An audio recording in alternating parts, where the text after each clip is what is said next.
অনেক ভাই বোনের চাওয়া, অনেকেই কমেন্ট করে থাকেন বা চিকিৎসা নিতে চান যে তাদের গোপনাঙ্গ কালো হয়ে গেছে। আগে ভালো ছিল, এখন কালো হয়ে গেছে। স্ত্রীর কাছে যেতে, পার্টনারের কাছে যেতে লজ্জা পাই।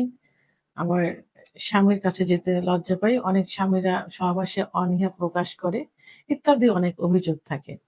তাদের এই কালো দাগ তারা কিভাবে রিমুভ করবে এবং কালো দাগগুলো কেন হয়ে থাকে? অনেকেই এভাবে প্রশ্ন করে থাকেন। তা সবার প্রশ্নের আজকে অ্যান্সার আমি করব। ভিডিও আকারে করেছি, সবাই যেন এটা বুঝতে পারে। দেশের এবং প্রবাসের ভাই-বোনদের প্রতি সালাম। আসসালামু আলাইকুম। আমি প্রভাষক ডাক্তার রিক্তা পারভীন, হোমিওপ্যাথি এবং আয়ুর্বেদিক চিকিৎসক। চেম্বার সেবা হোমিও কমপ্লেক্স অ্যান্ড সেবা ডিজিটাল ল্যাব, উপজেলা মডেল মসজিদের পূর্ব পাশে, শিমুলিয়া, মাগুরা। তাদের এই কালো দাগ তারা কিভাবে রিমুভ করবে এবং কালো দাগগুলো কেন হয়ে থাকে? অনেকেই এভাবে প্রশ্ন করে থাকেন। তা সবার প্রশ্নের আজকে অ্যান্সার আমি করব। ভিডিও আকারে করেছি, সবাই যেন এটা বুঝতে পারে। এজন্যই আসলে কালো দাগ বা চামড়ার রঙের পরিবর্তন একটি সাধারণ সমস্যা এটা। এটা ভয়ের কোনো কারণ নেই। এটা কোনো খারাপ বিষয় না বা খারাপ না এটা। বিভিন্ন কারণে এই সমস্যাগুলো হয়ে থাকে। তো সঠিক চিকিৎসা এবং সঠিক পরিচর্যা করলে এটা ঠিক হয়ে যায় এবং এর উজ্জ্বলতা ফিরে আসে। তো আমি এর জন্য প্রাকৃতিকভাবে কি করা যায় এবং চিকিৎসার মাধ্যমে কিভাবে করা যায় আমি একে একে বলবো। তবে যারা ভয় পেয়ে থাকে যে এই দাগগুলো কেন হচ্ছে বা কেন হয়, অনেকে গ্রামের অনেকেই অনেক কিছু সন্দেহ করে থাকে যে হয়তো খারাপ মেলামেশা করলে, খারাপ সঙ্গ পাইলে হয়তো এরকম দাগ হয়ে থাকে। গ্রামে এভাবে অনেক প্রচলিত আছে, আবার অনেক প্রচলন আছে, এখনো এটা ভেবে থাকে। আসলে না, এটা আদৌ ঠিক না। এর পিছনে সিম্পল কিছু কিছু কারণ থাকে, সে কারণগুলো আমি বলবো। প্রথমত হলো কিছু হাইপার পিগমেন্টেশন থাকে, যেটা অতিরিক্ত মেলানিন উৎপাদনের কারণে ত্বকে লালচে এক ধরনের দাগ পড়ে ত্বকের উপরে। এটা আস্তে আস্তে কালো ধরনের হয়ে যায়। তো এটা কোনো ক্ষতিকর নয়। এটা কোনো ক্ষতি করে না। এটা সঠিক পরিচর্যা পাইলে ঠিক হয়ে যায়। এবং কিছু ঘর্ষণের কারণে এটা হয়ে থাকে।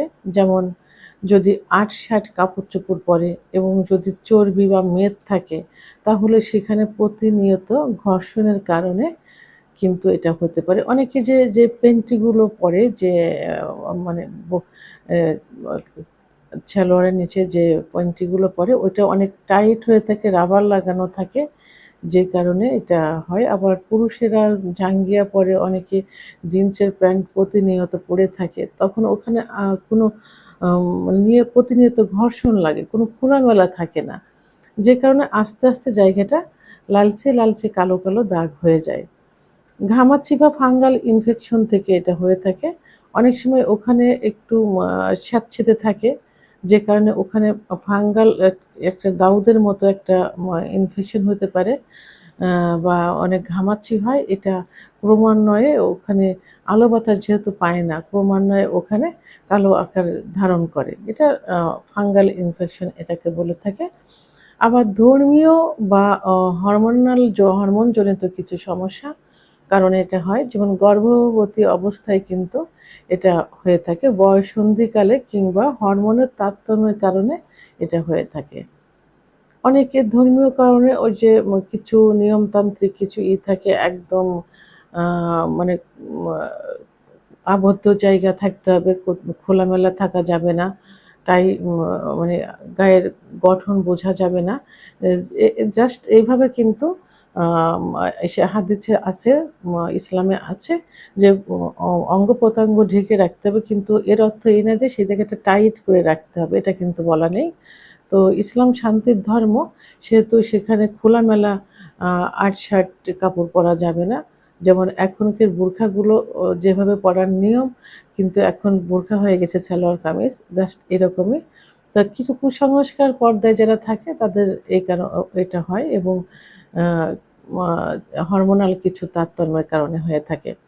চর্মরোগ, কিছু চর্মরোগ ওখানে সেরে যাওয়ার পরে কালো দাগ হয়ে যায়। সেখানে পরিষ্কার পরিচ্ছন্নতার অভাবে কিছু খারাপ ওয়েনমেন্ট ব্যবহার কারণে ওখানে লালচে দাগ হয়ে থাকে। ওষুধ বা রাসায়নিক প্রতিক্রিয়া, কিছু ওষুধ আছে যার প্রভাবে, যার পার্শ্ব প্রতিক্রিয়ায় কালচে ধরনের হয়ে যায়। রোগটা সেরে যায়, চর্মরোগ সেরে যায়, বাট সেখানে দাগ হয়ে যায়।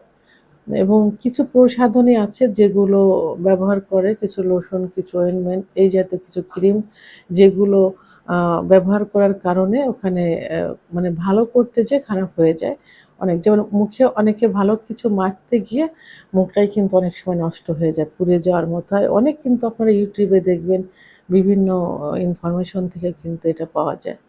তো এই জন্য ডাক্তারের স্কিন স্পেশালিস্ট অথবা ছাড়া, ডাক্তারের পরামর্শ ছাড়া কখনোই এইসব লোশন নেওয়া যাবে না। এবং ভালো রেজিস্টারকৃত ডাক্তার ছাড়া, যে ডাক্তারের কাছে গেলাম চর্মরোগ হয়েছে, যে কোনো একটা ক্রিম দিলাম, দ্রুত সেরে গেল, কিন্তু সেখানে বিভিন্ন দাগ স্পট থেকে গেল। এই জন্য ডাক্তারের কাছে যাইতে হবে, রেজিস্টারকৃত ভালো ডাক্তারের কাছে যাইতে হবে, এবং স্কিনের পরামর্শ নিয়ে লোশন ব্যবহার করতে হবে, আপনার স্কিনের সঙ্গে যেটা অ্যাডজাস্ট হবে সেই জাতীয়। এখন এর চিকিৎসা আছে, আমি যে চিকিৎসা বলবো, এর হোমিওপ্যাথি এবং আয়ুর্বেদিকে ভালো চিকিৎসা আছে। তবে হোমিওপ্যাথি চিকিৎসা কিন্তু খুবই ক্রিটিক্যাল একটা চিকিৎসা। এটা পুরা লক্ষণের উপর ভিত্তি করে, এবং চামড়ার বা স্কিনের যে তার সমস্যাটা কেমন, রংটা কেমন, ওটা এই চর্মরোগ হলে সেটা লালচে হচ্ছে না গোলাপি হচ্ছে না কালো হচ্ছে ইত্যাদি দেখে শুনে বুঝে একজন অভিজ্ঞ সম্পন্ন রেজিস্টারকৃত ডাক্তারই কিন্তু সঠিক চিকিৎসাটা দিতে পারেন। এবং প্যাথোলজিক্যাল পরীক্ষা নিরীক্ষার মাধ্যমে সব কিছু মিলে চিকিৎসা। এজন্য হোমিওপ্যাথি ডাক্তারের কাছে যাইতে হলে অবশ্যই একজন রেজিস্টারকৃত ডাক্তারের কাছে যাইতে হবে, যিনি সঠিক চিকিৎসাটা দিতে পারেন। আর আয়ুর্বেদিকে অনেক সুন্দর সুন্দর মেডিসিন রয়েছে, যে মেডিসিনগুলো খাইলে ত্বকের উজ্জ্বলতা ফিরে আসবে।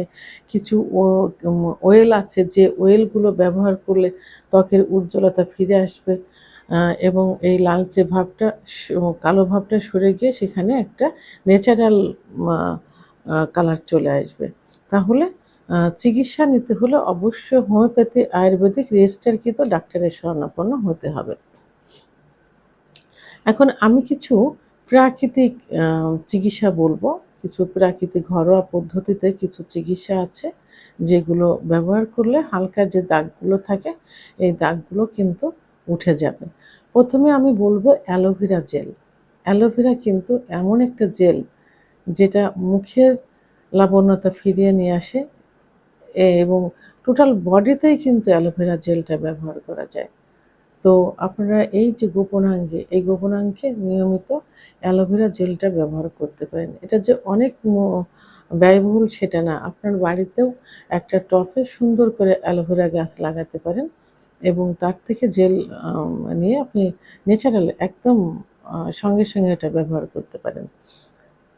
আরেকটা যেটা আছে সেটা হলো লেবুর রস এবং মধু।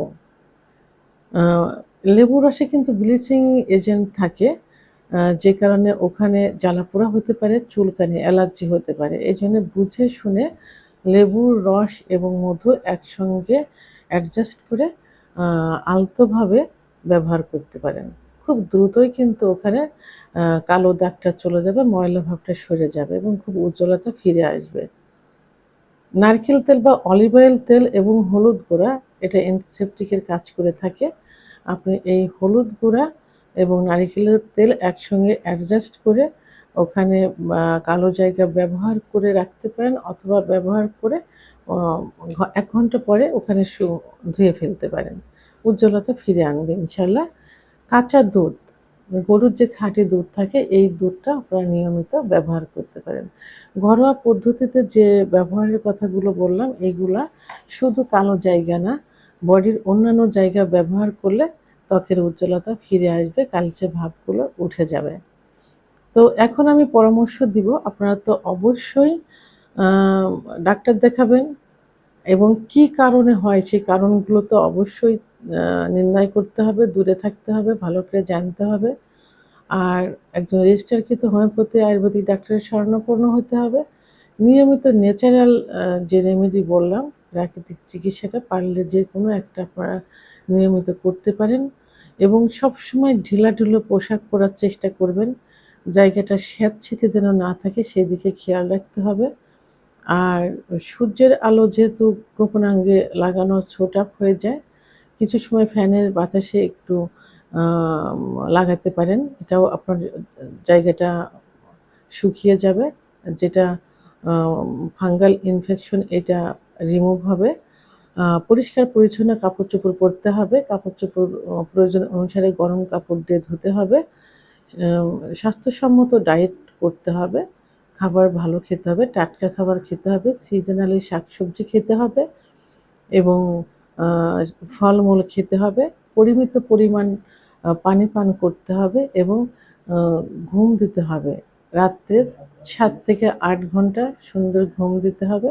দুশ্চিন্তামুক্ত হতে হবে। এই বিষয় নিয়ে কোনো টেনশন করা যাবে না।